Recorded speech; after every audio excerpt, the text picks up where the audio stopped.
kali ini kami mau wawancara di Milk Square yang berlokasi di daerah Kota Lua.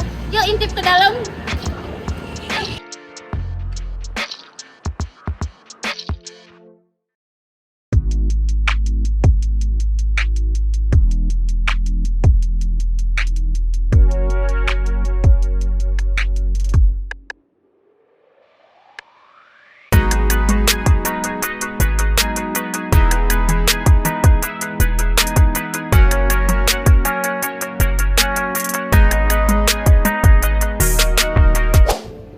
Halo teman-teman, perkenalkan aku Zaskia Melani. Sekarang aku bersama narasumber kita kali ini Gilang Fuad sebagai owner dari Milk Square.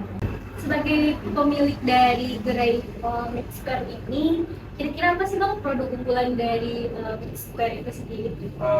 karena memang Milk Square sendiri bergerak di bidang F&B dan khususnya susu. Jadi produk unggulannya itu yogurt sama strawberry milk. Target pasar dari Milk Square ini sendiri apa sih Bang? Target pasar Milk Square ini sebenarnya menyasar pasar bagi orang-orang yang udah bosan sama hegemoni coffee shop yang ada di sepanjang Unan. Kan kebanyakan tuh coffee shop, dan memang kalau dari dari gaya hidup mahasiswa, ngopi tiap hari kan sangat amat menyebabkan mahasiswa terlambat bangun pagi.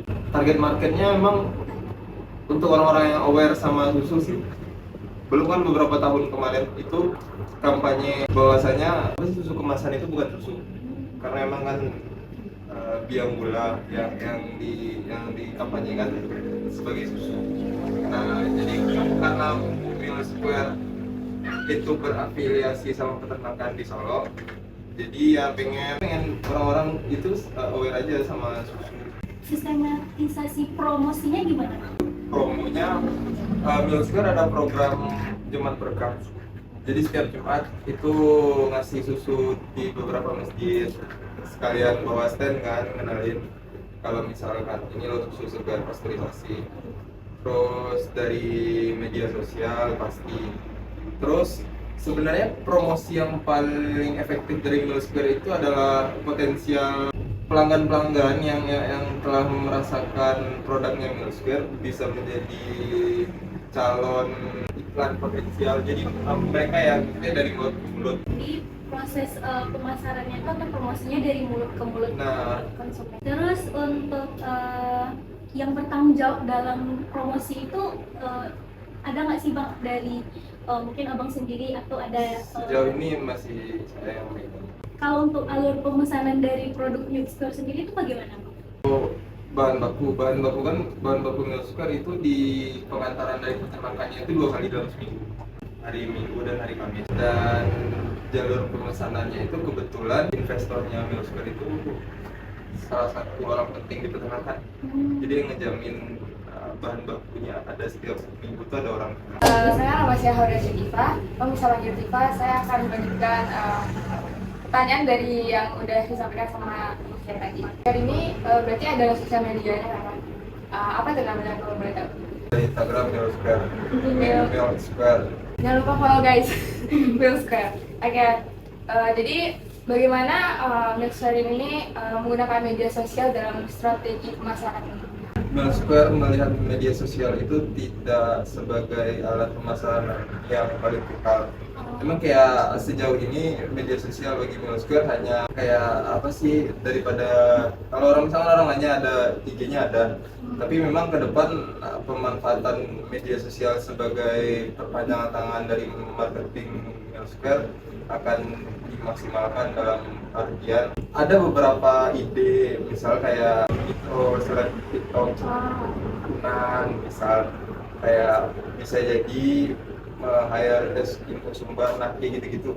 Cuman kan hal seperti itu tentu dari dari penjualan harian Milk Square. Misal kalau misalkan Milk Square itu promonya jor-joran, ternyata memang dalam surfingnya tiap hari itu hanya mampu segini.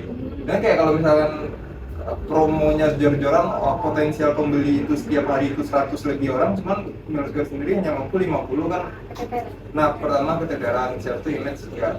Jadi memang sekarang itu hanya memaintain bagaimana mensiasati hari ke hari. Kalau boleh tahu, kamu tahu nggak berapa jumlah followers? Ratusan. Bagaimana tingkat keterlibatan atau interaksi followers Milsquare di sosial media, Bang? Di Instagram? Nah, karena memang Milsquare itu tergantung ya, maksudnya kayak media sosial itu sendiri kan kita bisa membuat persona baru dari misal kalau misalkan Milsquare, karena Milsquare itu kebanyakan ya berhubungan sama ibu rumah tangga, ya kan, susu segar. Nah, jadi interaksi Milsquare dengan ibu-ibu yang punya Instagram itu sekedar susunya udah datang belum bang, kayak gitu doang. Dan memang Milsquare itu baru itu wajahnya, kebayang nggak sih? Kalau misalnya Milsquare udah jadi tempat nongkrong, udah pindah tempat, mungkin Instagramnya mungkin arahnya ke hal yang lain. Tapi sejauh ini baru tempat. Tapi kalau misalkan tempat inilah tempat tanya jawab. Oke, berarti Milsquare belum ada menggunakan kayak kampanye atau konten khusus di media sosial itu. Hanya sekedar penginformasian menu baru. Kalau misalnya susu segarnya baru datang, kayak gitu-gitu. Informasi-informasi kayaknya konsumen Milsquare penting. Atau kalau kampanye kan ini susu fresh itu kan. Nah, Terus kayak, memang apa sih bikin infografis. berarti ada rencana ke depannya, Bang? Ya, Kenalkan, aku Chelsea Trasimurtia, melanjutkan dari Tipa tadi. Ini bang, mau nanya lagi tentang gimana sih alur pemesanan produk dari konsumen ke produsen dari Milsquare ini sendiri. jalur pemesanan ada yang datang ke Milsquare sendiri kan, misalnya kayak seperti halnya jalur pemesanan umum. Terus ada yang memang via WA.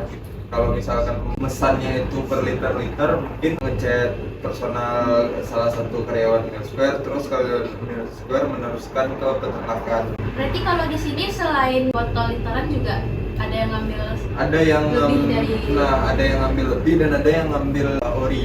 Kamu tahu kan kalau yang susu di Milsquare itu kan pasteurisasi. ya. Jadi ada susunya yang ori yang belum dipasteurisasi. Jadi setelah diperah langsung diminum. Nah, biasanya itu orang yang misalnya untuk susu anak sapi yang baru lahir. Jadi ketika induk sapi nggak mau nyusuin anaknya itu biasanya dibantu sama susu. Kalau untuk konsumen yang untuk minum langsung gitu bang, ada yang ngambil liter banyak Ada untuk dijual lagi gitu. nggak malahan untuk konsumsi pribadi di rumah, ada yang sekali beli itu 5-10 liter untuk rumah. Mungkin kayak ibu rumah tangga yang udah ngerti lah apa sih efek susu segar dan bagaimana susu segar bisa mengurangi stunting anaknya. Milsquare sendiri kan adanya di daerah dekat kampus.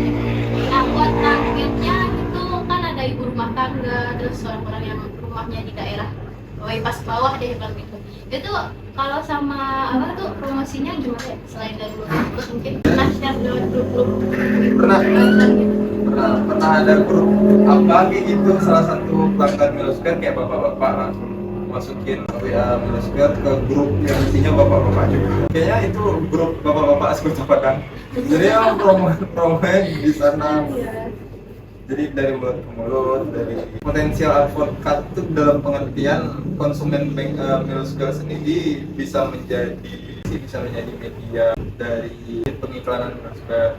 Maksudnya kayak Milsquare nggak pernah minta, tapi mereka kayak merasa akses terhadap susu segar itu susah kan di Padang. Karena Sirukam sendiri ya satu-satunya peternakan yang besar. Sebagaimana kalau misalnya kita menemukan hal yang memang bagi kita manfaat, kita willingly nge-share ke orang-orang terdekat. Food and beverage itu emang cuma mempan di promosi mulut ke mulut sih bang. Soalnya kalau promosi masif itu pasti menimbulkan tanda tanya juga dari netizen. Tapi memang apa sih promosi dari mulut ke mulut itu adalah output dari interaksi yang dibangun di Milsquare. Bisnis F&B itu kalau misalkan tidak ada value lain selain produk, ya susah. Sangat dipengaruhi oleh jadwal kuliah anak-anak. Kalau misalkan anak libur gitu, kalau nggak ada value lain, ya mereka nggak akan kesini kan. Berapa lama sih waktu yang dibutuhkan oleh produsen untuk melayani pesanan konsumen? Kurang semenit lah. Kan kebetulan Milsquare selalu 2 orang. Jadi satu yang steam, satu yang bikin premix. Poin jualnya Milsquare karena segar. Oke, mungkin segitu aja wawancara dari kelompok 2 bersama Bang Gilang. Sampai jumpa di next video. From the audit interviews, we can conduct it There are several recommendations for marketing management in the Newsquare company. The first one, Newsquare should use the social media effectively in product promotion. And the second one, activate the social media channel and content so that they can attract a lot of consumers. And finally, register their business on the e-commerce so they can reach more market.